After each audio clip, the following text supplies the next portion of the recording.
सौभाग्यशाली गुरुमुखों, शुभ श्री आगमन श्री प्रेमी महात्मा जी का रुद्रपुर में एक नई कुटिया का शुभ मुहूर्त हुआ है। इस उपलक्ष्य में श्री प्रेमी महात्मा जी का शुभ आगमन रुद्रपुर उत्तराखंड में हुआ है।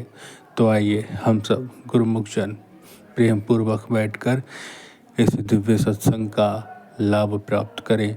आगे हापुड़ का भी सत्संग है, वहाँ भी कृपा फरमाइए। तो आइए सुनते हैं। दिव्य सिंहासन पर सुशोभित श्री परमहंसों की दिव्य झांकी को मन मंदिर में बसाते हुए प्रेम मिलकर बोलो जयकारा बोल मेरे श्री गुरु महाराज की जय।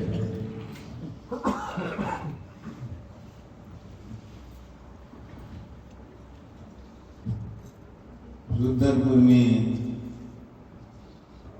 नवनिर्मित श्री परमहंस अद्वैत मंदिर श्री आनंदपुर सत्संग भवन की इस शुभ मुहूर्त के अवसर पर श्री श्री 108 श्री हजूर सदगुरु दादा दयाल जी की ओर से सभी गुरुओं को प्रेम भरी शुभ बोल मेरे श्री गुरु महाराज की जय। दिव्य सिंहासन बना अति सुंदर, जो ध्वर धाम से आया है। प्रेमी जनों ने प्रेम श्रद्धा के पुष्पों से इसे सजाया है। बोल मेरे श्री गुरु महाराज की जय। श्री परमहंस जी हुए सुशोभित, सबका भाग्य जगाया है। प्रेमी जनों ने नवमंडल तक जय जयकार बुलाया। बोलो जयकारा बोल मेरे श्री गुरु महाराज की जय। श्री सतगुरु की कृपा से ये समय सुहाना आया है। कोटिन कोट बधाई सबको, समय शुभ मुहूर्त का पाया है। बोलो जयकारा बोल मेरे श्री गुरु महाराज की जय। सभी गुरुमुखों को आज के इस स्वर्णिम अवसर पर श्री परमहंस अद्वैत मंदिर जी के शुभ उद्घाटन जो श्री सदगुरुदेव महाराज जी के शुभ आशीर्वाद से हो रहा है, सभी को लाखों लाख बोलो जयकारा बोल मेरे श्री गुरु महाराज की जय। यहाँ के प्रेमियों की मांग को देख करके उनके कल्याण के लिए श्री सदगुरुदेव दाता दयाल श्री पंचम पातशाही जी महाराज की मौज के अनुसार हमारे आदरणीय पूज्य भाई जी ने यहाँ पर सत्संग की नींव रखी थी और आज उनका स्वप्न साकार हुआ है। उसके लिए मैं सभी गुरुओं को बोलो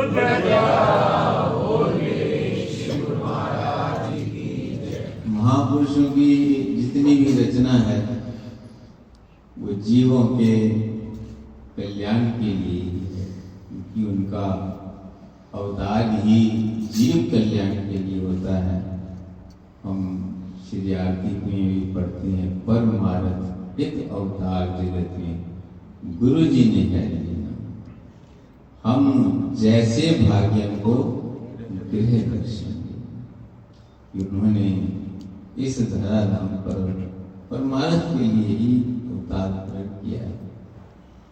हमारे परमेश्वर देव महाप्रभु श्री सदगुरुदेव दाता दयाल श्री पंचम पातशाही जी महाराज ये वचन फरमाया करते थे कि जैसे मिठाई की दुकान पर अनेकों प्रकार की मिठाइयाँ होती हैं और उन सब के नाम अलग अलग होते हैं, लेकिन एक चीज की समानता सब मिठाइयों में होती है कि सब में मीठा भरा होता है। ऐसे ही महापुरुषों की जितनी भी रचना है, चाहे उसका नाम अलग अलग हो, स्थान अलग अलग हो, लेकिन उसमें जीवों का कल्याण हो रहा है। जीवों के कल्याण के लिए, उन्हें भक्ति की सच्ची दात देने के लिए, उन्हें रूहानियत के धन से माला माल करने के लिए महापुरुषों की सारी रचना रचाई गई। श्री सद्गुरुदेव महाराज जी वचन फरमाया करते थे कि जिसे लोहे की जरूरत होती है तो वो लोहे की दुकान पर जाता है, उसे लोहा मिल जाता है। जिसे सोने की जरूरत होती है वो सोने की दुकान पर जाता है, उसे सोना मिल जाता है। जिसे हीरे मोती की जरूरत होती है वो जौहरी की दुकान पर जाता है, उसे हीरे मोती मिल जाते हैं। ऐसा नहीं होता कि जिसे लोहा चाहिए वो सोने वाले की दुकान पे जाए, जिसे सोने की जरूरत हो लोहे की दुकान पे जाए। ऐसे जिसे भक्ति की जरूरत है, जिसे रूहानियत की जरूरत है, जिसे परम आनंद की जरूरत है, वो श्री अनंतपुर दरबार में आता है, उसे भक्ति भी मिलती है और भगवान भी मिलता है।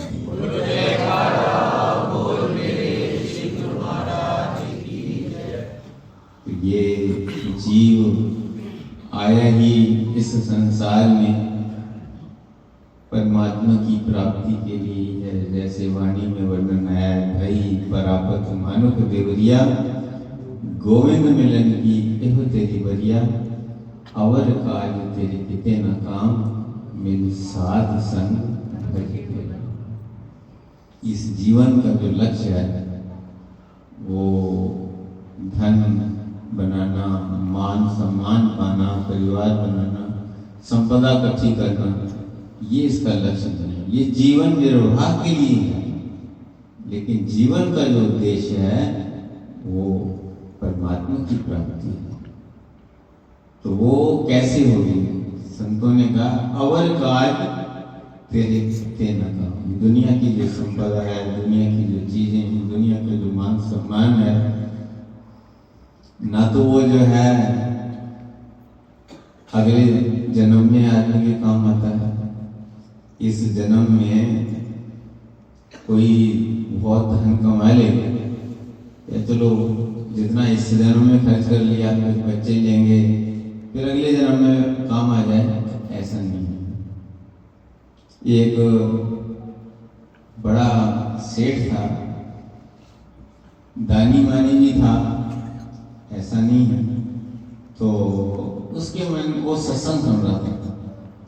जैसे गाड़ी में बैठते हैं, कई सत्संग कैसेट लगा देते हैं, तो सत्संग सुन रहा था। तो उसने जो है सुना कि यहाँ की कोई चीज जीव के साथ नहीं जाती। तो उसने कहा, अभी ये जो है अब नई बात करनी चाहिए, साथ क्यों नहीं जाती? कोई ना कोई रास्ता तो होगा साथ जाता।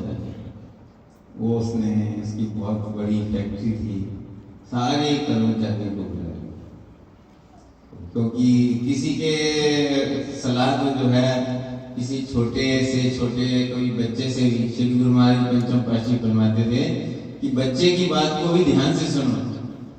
कई बार एक बच्चे से मुख से निकली हुई बात भी जो है बड़े काम की। हर किसी की बात को सुनो ताकि कहीं से कोई ना कोई मुद्दा अच्छा बन जाए। तो उसने अपनी सारी फैक्ट्री, छोटे बड़े ऑफिसर तक, पूरी लेवल तक जो है उसने सबको बुलाया और उसने कहा कि देखो, मैंने सत्संग में ये सुना है कि संसार की कोई भी संपदा, कोई भी धन जो है जीव के साथ नहीं रहता। अब आप में से कोई ऐसा नुक्ता ढूंढ ले कि जिससे जो है ये धन जो है कमाया हुआ मेरे साथ जा सके, फिर अगले जन्म में काम आ सके। तो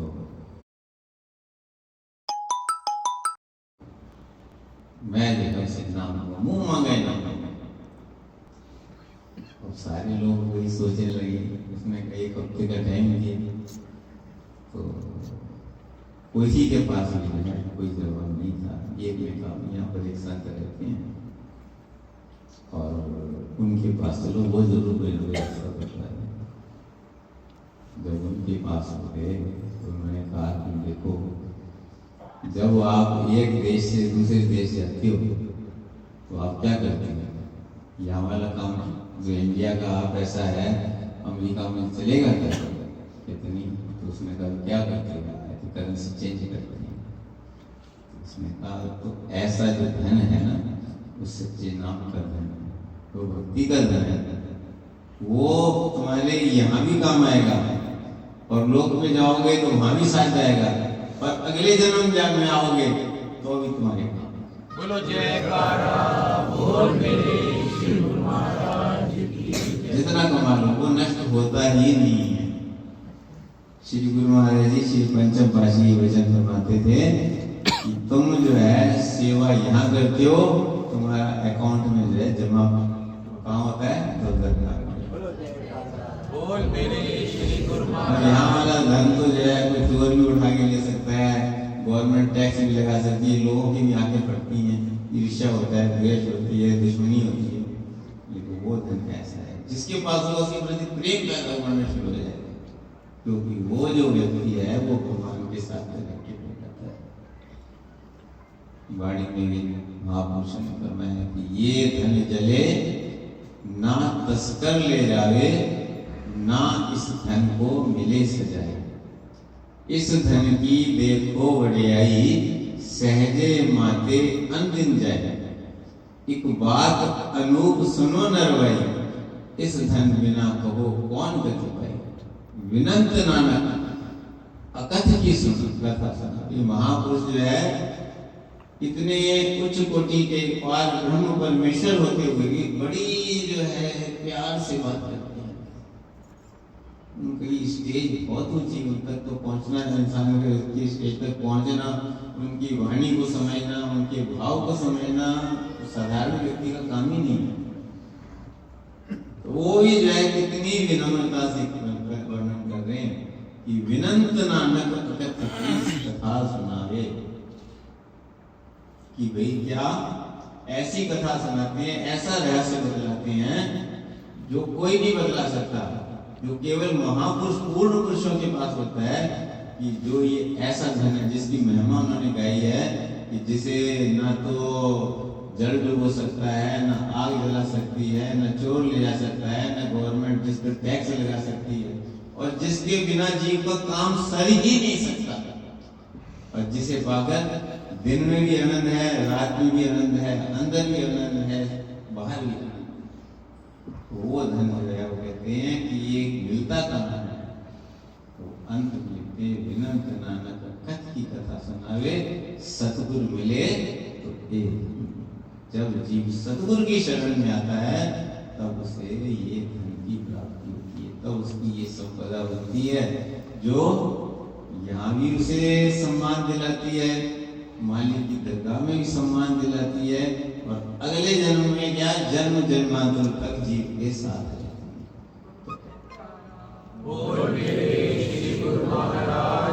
वही सच्चा धन देने के लिए महापुरुषों ने अवतार लिया है, वही सच्चा धन देने के लिए श्री अनंतपुर दरबार बनाया है, और वही सच्चा धन देने के लिए रुद्रपुर में हमारे आदरणीय भाई जी ने श्री सद्गुरुदेव दाता दयाल श्री पंचम पाशी महाराज जी के आशीर्वाद से ये रुद्रपुर में आश्रम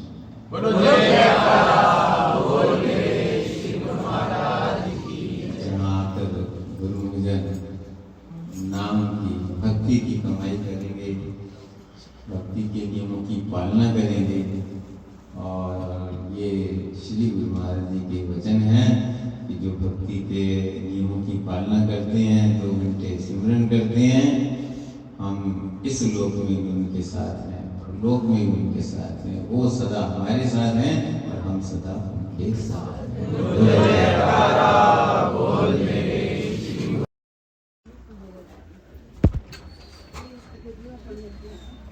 प्रेम सहित मिलकर बोलो जयकारा बोले श्री गुरु महाराज की जय। आप सब हापुड़ निवासी गुरुमुखों को श्री सद्गुरुदेव दाता दयाल जी की ओर से प्रेम भरी शुभ आशीर्वाद। बोलो जयकारा बोल मेरे श्री गुरु महाराज की जय। वाणी में साहिब वर्णन करते हैं कि जन्म मरण दूहों में नहीं, जन पर उपकारी आए, जिया दान दे भक्ति लायन, हर्षों लेन मिलाए।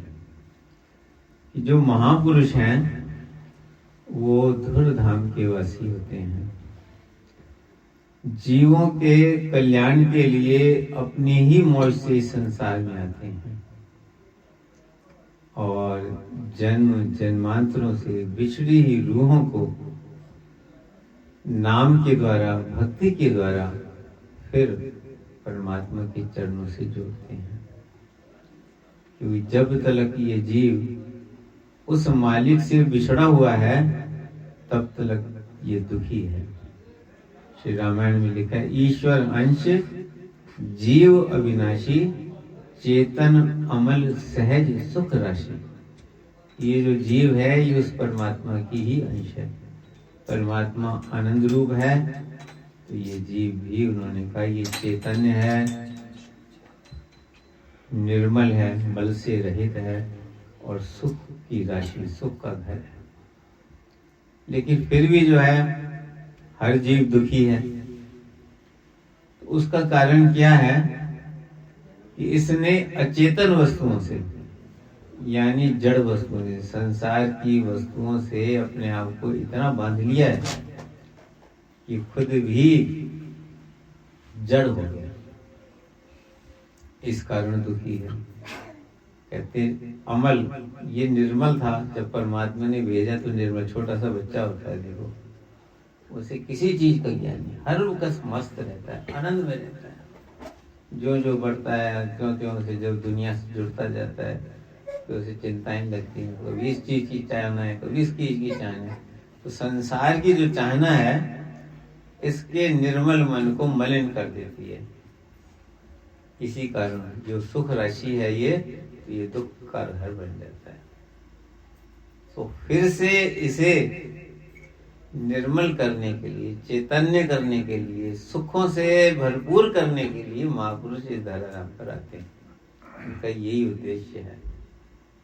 और जीवों को सच्चे नाम की सिमरन, उनके हृदय में मालिक की लगन लगाते हैं, उनके हृदय में भक्ति की लगन लगाते हैं, उनके अंदर प्रभु के प्रेम की लगन लगाते हैं। जहाँ माया की लगन भरी हुई है, ये चाहिए, ये चाहिए, ये चाहिए, तो उसका रुख चेंज करते हैं। कहते हैं कि नदियों का रुख बदलना आसान नहीं है, बहुत मुश्किल है। और मन का तो रुख बदलना उससे भी ज्यादा मुश्किल है। ये महापुरुषों की ताकत है जो मन के कांटे को बदलते हैं। जैसे स्टेशन एक ही होता है, पटरियां सब साथ साथ होती हैं। एक ट्रेन बॉम्बे की ओर जा रही होती है, एक दिल्ली की ओर जा रही है, अमृतसर की ओर जा रही है, एक कलकत्ते की ओर जा रही है। उसका कारण क्या है? स्टेशन मास्टर के हाथ में है। वो कांटा चेंज करता है तो गाड़ी पूरब की ओर चली जाती है, पश्चिम की ओर चली जाती है, उत्तर की ओर चली जाती है, दक्षिण की ओर चली जाती है। ऐसे ही महापुरुष जो है इस संसार में, कहते हैं आकृति नहीं बदलते, जीव की प्रकृति को बदल देते, उसके मन के कांटे को घुमाते हैं, बार बार प्रेरणा देते हैं कि नाम की कमाई करो, भक्ति की कमाई करो, प्रभु का प्रेम हृदय में, सत्संग से जुड़ो। प्रेम कहाँ से पैदा होता है? जब जीव संतों के सत्संग से जुड़ता है तो वहाँ प्रेम पैदा होता है। रामायण में लिखा है, बिन सत्संग न हरि कथा। सत्संग के बिना जो है जीव को भगवान की महिमा, उनके नाम की महिमा का श्रवण नहीं मिलता। तो कहते हैं, बिन सत्संग न हरि कथा, तेहि बिन मोह न भाग, मोह गए बिन राम पद होए न दृढ़ अनुराग। कि जब तक इंसान के हृदय में संसार का मोह है तब तक भगवान का प्रेम पैदा नहीं होता। तो संतों के सत्संग में जाकर के संत महापुरुष जो है जीव के हृदय के अंदर से संसार के मोह का अंधेरा दूर करके नाम और भक्ति का चिराग जला देते हैं, उसके हृदय में रोशनी है। अंधेरे को दूर करना हो तो क्या करते हैं? लाइट जगा देते, एक मोमबत्ती जगा देते, एक दिया जगा देते हैं, तो अंधेरा जो है एक पल भर में दूर। ऐसे तो नहीं कोई कहे मैं टोकरी भर भर के बाहर बैठूँ तो अंधेरा जाएगा बाहर में। एक बत्ती छोटी सी बल्ब भी जला देंगे तो रोशनी हो जाएगी। तो महापुरुष हमारे हृदय के अंदर वो ज्ञान की रोशनी जगाते हैं, जिससे हमें सत्य और असत का पता चलता है। फिर महापुरुष हमें सत्य की ओर रुख करते हैं। जब हमारे हृदय के अंदर नाम की लगन लगती है तो हम फिर से चैतन्य हो जाते हैं, हमारा मन निर्मल होना शुरू हो जाता है। जितना जितना नाम का सिमरन करेंगे, जितना जितना नाम, आप देखो भजन पे बैठो तो दुनिया भर के विचार इंसान के मन में घुसते हैं। तो संत कहते हैं कि अंदर सफाई शुरू होती है। सफाई शुरू करोगे, कहीं घर में झाड़ू लगाते हैं, धूड़ा उड़ती है कि नहीं उड़ती? उड़ती है। फिर झाड़ू लगाना बंद नहीं करते, लेकिन भजन करना बंद कर देते हैं। इसलिए महापुरुष कहते हैं सफाई हुई, जन्म जन्म की मल उस पर लगी हुई है, तो उसको जो है नाम की सिमरन से जितना जितना सिमरन करेंगे उतना उतना उसकी सफाई और इतनी सफाई हो जाएगी कि एक दिन जो है वही परमात्मा का स्वरूप उस हृदय के अंदर प्रकट हो जाएगा, फिर यह आनंद रूप बन जाएगा। इसलिए सत्पुरुषों की सत्संगत की महिमा गाई है, इसीलिए महापुरुष संसार में प्रकट होते हैं। तो हम सबका कर्तव्य है कि हम महापुरुषों के चरणों से जुड़ें, उनके इस वचनों पर अमल करें, उनके दिए हुए नाम की कमाई करेंगे, हमारे अंतर भी सुख होगा और बाहर भी सुख होगा। घर सुख बसिया बाहर सुख पाया, कह नानक गुरु मंत्र दिलाया। तो चारों तरफ आनंद ही आनंद है, जीवन सफल होगा, लोक सुखी होगा, पर लोक सुहेला और महापुरुषों का आशीर्वाद और प्यार सदा सदा बरसता रहेगा।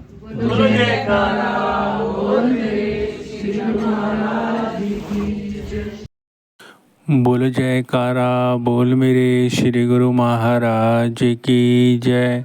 शुभ सत्संग की, शुभ श्री दर्शनों की एवं शुभ श्री मुहूर्त की आप सभी गुरुमुखों को लाखों लाख बधाई हो। बोल जयकारा बोल मेरे श्री गुरु महाराज की जय। इस सत्संग को गुरुमुख जन तक अवश्य शेयर करें ताकि वे भी लाभ प्राप्त कर सके। बोल जयकारा।